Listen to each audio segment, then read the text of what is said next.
आगे बढ़ेंगे हम चापों की सर्वांग समता।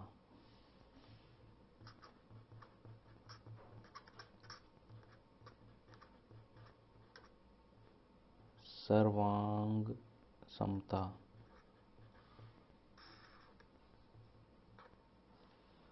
तो चापों की सर्वांगतम त्रिभुजों की हमने पढ़ी है, तो चापों की क्या होती है सर्वांग समता? एक वृत्त है, अगर ये चाप समान है, ये दो, कोई दो चाप मैंने लिए समान है, तो केंद्र पर इनके द्वारा जो कोण बनेगा ये, तो वो भी समान होगा। अगर चाप हमारे ए बी और सी डी हैं, ऐसे लिख सकते हैं हम, चाप ए बी बराबर चाप सी डी, तो कोण सी ओ डी बराबर कोण ए ओ बी होगा। मतलब चापों की सर्वांग समता है कि अगर चाप समान है तो हमारे कोण भी समान होंगे, बस, और कुछ नहीं है इसमें। अब देखते हैं हम चक्रीय चतुर्भुज क्या होता है।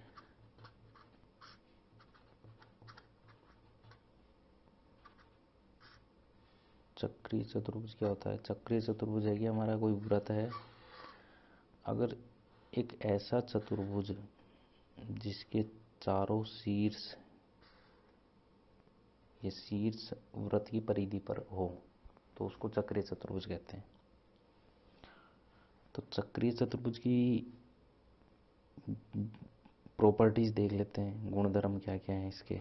ए बी सी डी, ये कोई चक्रीय चतुर्भुज है, तो इसमें क्या होता है कि जो आमने सामने के कोण है ना, उनका योग 180 होता है, उनका सम 180 होता है। मतलब कि कोण ए प्लस कोण सी बराबर 180 लिख सकते हैं हम, 180 डिग्री। कोण बी प्लस कोण डी बराबर हम 180 डिग्री लिख सकते हैं, ये होता है।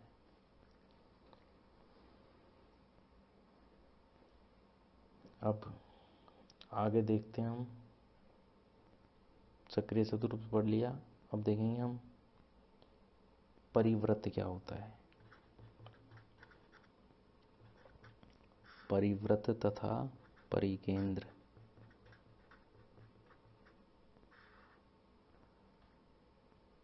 परिवृत्त तथा परिकेंद्र का क्या है?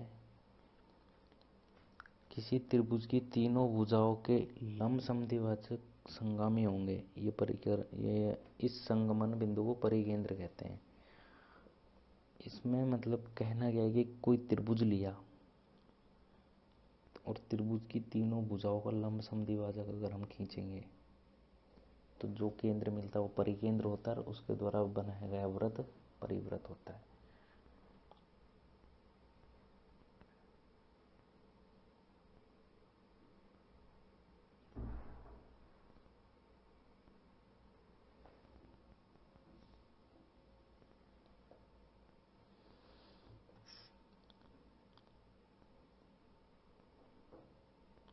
तो अब हम क्या कि एक त्रिभुज खींचते हैं, यहाँ पे बनाते हैं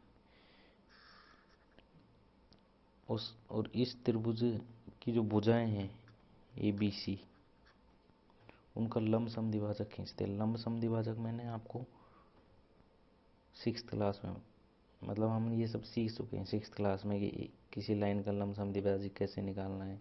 कोई लाइन है ऐसे, ए बी लाइन है, ए और बी, इसका लंब समद्विभाजक कैसे निकालना होता है। यहाँ से चाप चाप निकाला, आधे से ज़्यादा होना चाहिए थोड़ा, और ऐसे काट दिया, ऐसे ही इधर इतना काट दिया, फिर पॉइंट बी से रखकर उतना ही चाप इधर काटा और इधर काटा, फिर दोनों को मिलाओगे तो वो लंब भी होगा और समद्विभाजक भी करेगा। ए ओ बराबर ओ बी, समान दूरियां होंगी ये वाली, और जो वही लाइन होगी एकदम लंबवत होगी ए बी लाइन के, तो इनको लंब समद्विभाजक बोलते हैं। ऐसे ही यहाँ पे हमने क्या किया है कि सभी भुजाओं का ऐसे लंब समद्विभाजक खींचा हमने, इसका इधर खींचा, फिर इसका खींचा, सबका लमसम द्विभाजक एक पॉइंट पे मिलता है, तो उस पॉइंट को हम परिकेंद्र कहते हैं, उसको हम परिकेंद्र कहते हैं। तो अगर मैं यहाँ से चाप रख के इतनी त्रिज्या का एक वृत्त खींचूं तो तीनों शीर्षों से ऊपर जाएगा, त्रिभुज के तीनों शीर्षों से होकर जाएगा। वृत्त लग नहीं रहा है पर ये एक वृत्त है, तो इसको हम परिवृत्त मतलब त्रिभुज के बाहर एक वृत्त खींच रहे हैं, त्रिभुज वृत्त के अंदर आ रहा है पूरा। तो ये केंद्र हो गया हमारा एक तरह से वृत्त का, और ये वाली त्रिज्या हो गई, ये भी त्रिज्या हुई और ये भी त्रिज्या हुई। तो हम कह सकते हैं कि जो इस त्रिभुज का जो ये ओ केंद्र है उससे ये दूरी समान होती है, ओ ए, ओ सी और ओ बी। तो हम एक तरह से ये भी कह सकते हैं कि जो परिकेंद्र होता है, ये परिकेंद्र है ना कि केंद्र, परिकेंद्र होता है। परिवृत्त में जो परिकेंद्र होता है उससे, एक मिनट, ये होता है कि ये त्रिभुज है, त्रिभुज में परिकेंद्र से शीर्षों को जो लाइनें मिलाती हैं वो समान होती हैं, क्योंकि ये एक परिवृत्त है और वृत्त की त्रिज्याएं समान होती हैं, कह सकते हैं हम आराम से। तो ऐसे ही हम एक अंतःवृत्त बना सकते हैं, अंतःवृत्त और अंतःकेंद्र। इसमें क्या होगा, अभी तो हमने क्या किया था, अभी हमने किया था भुजाओं का समद्विभाजक। ये भुजा थी ABCD, इनका समद्विभाजन किया, समद्विभाजन किया था। अब हम करेंगे वृत्त, अंतःवृत्त देखते हैं अंतःवृत्त क्या है। अंतःवृत्त और अंतःकेंद्र,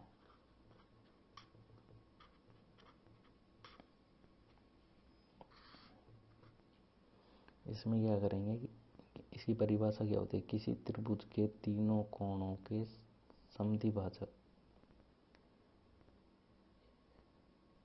इसमें क्या करेंगे, कोणों के समद्विभाजक करेंगे। जैसे कोई त्रिभुज है ये, तो अब इसका कोण का समद्विभाजक, कोणों का समद्विभाजन करना मैंने बताया था कि ये कोण है, मान लो इसका समद्विभाजित करना है इसको, तो यहाँ से एक चाप खींचेंगे, इतना 2 पॉइंट मिले, इन पॉइंट से फिर से चाप खींचा, इतना खींच दिया, और उतना ही जितना यहाँ खींचा है उतना भर के यहाँ पे खींच।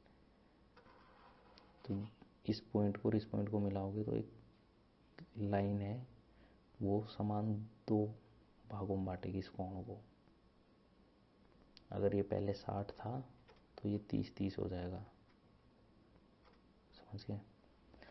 तो ऐसे ही मेरे को सबका इनका कोणों को समद्विभाजित करना है, इसका किया और इसका किया। तो इसके अंतःवृत्त के भी जो ये वाला त्रिभुज है ABC, इसके कोणों को समद्विभाजक भी संगामी होता है, मतलब कि एक ही बिंदु से होकर जाते हैं, तो इसको हमें अंतःकेंद्र कहेंगे इस केंद्र को। क्यों? क्योंकि इससे जब मैं एक वृत्त खींचूंगा तो वो ऐसे जाएगा, टच तो होता होगा। इसमें हम ये कह सकते हैं कि इसमें त्रिज्या कौन सी हुई, ये वाली त्रिज्या हो गई, यहाँ वाली हो गई, और यहाँ से टच करने वाली। कुछ मैं ये नहीं कह रहा हूँ कि ये इसके मतलब ये वाली जो त्रिज्या है ये बराबर होंगी, ये अंतःवृत्त हुआ और ये अंतःवृत्त करे तो ये अंतःकेंद्र हो गया। बस तुम्हें इतना ध्यान रखना है कि अंतःवृत्त जब बनाना होता है तो हम कोणों को समद्विभाजित करते हैं, और परिवृत्त बनाना होता है तो भुजा होगा, बस। अब हमें एक और देख लेते हैं, शीर्ष लंब तथा लंब केंद्र क्या होता है। त्रिभुज के शीर्ष लंब, त्रिभुज के शीर्ष लंब मतलब तुम्हें नाम से पता चल रहा होगा कि शीर्षों से लंब खींचना है। शीर्ष लंब तथा लंब केंद्र।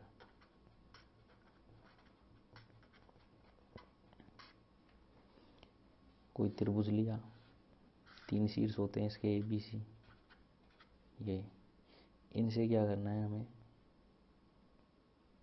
कि लंब भी खींचना है और शीर्षों से खींचना है।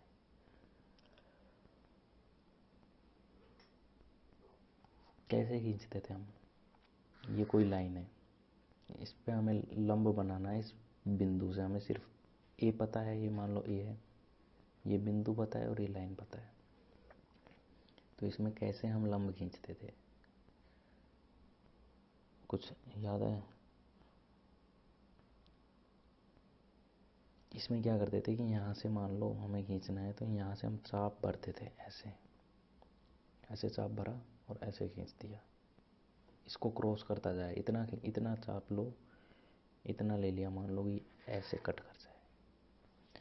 फिर ये 2 पॉइंट मिलेंगे आपको, इन 2 पॉइंट से फिर से इधर चाप खींचो, यहाँ से ये, यहाँ से ऐसे।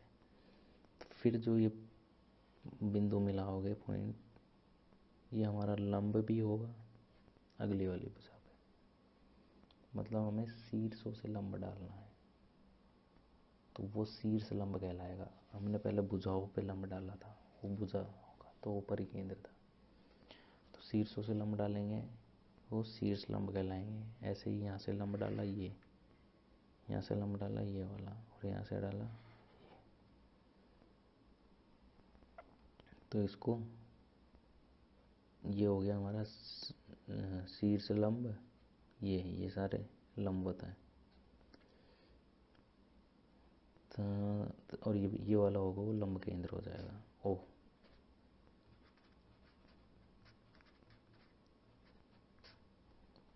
तो त्रिभुज के शीर्ष लंब तथा लंब केंद्र समझ में आ गए। उसके बाद एक चीज और है, जिसे हम त्रिभुज की माध्यिकाएं क्या होती हैं और केंद्रक क्या होता है।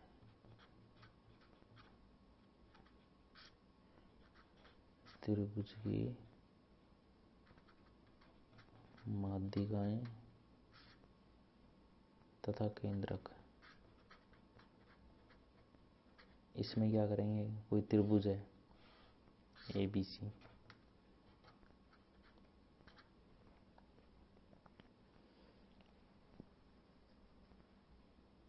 इसमें होता है कि किसी त्रिभुज के शीर्ष की सम्मुख भुजा के मध्य बिंदु को मिलाना। इसमें सिंपल है कि किसी, ये वाला जो शीर्ष है उसको मिलाना है हमें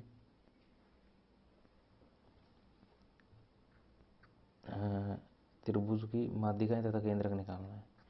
तो इसमें क्या करेंगे कि जो इस शीर्ष से इस वाली भुजा के मध्य बिंदु को मिला देंगे। मध्य बिंदु तो निकालना हमें पता है, मध्य बिंदु कैसे निकालते हैं, वो करते हैं ना, समद्विभाजित करते हैं, तो हम आराम से निकाल सकते हैं वो।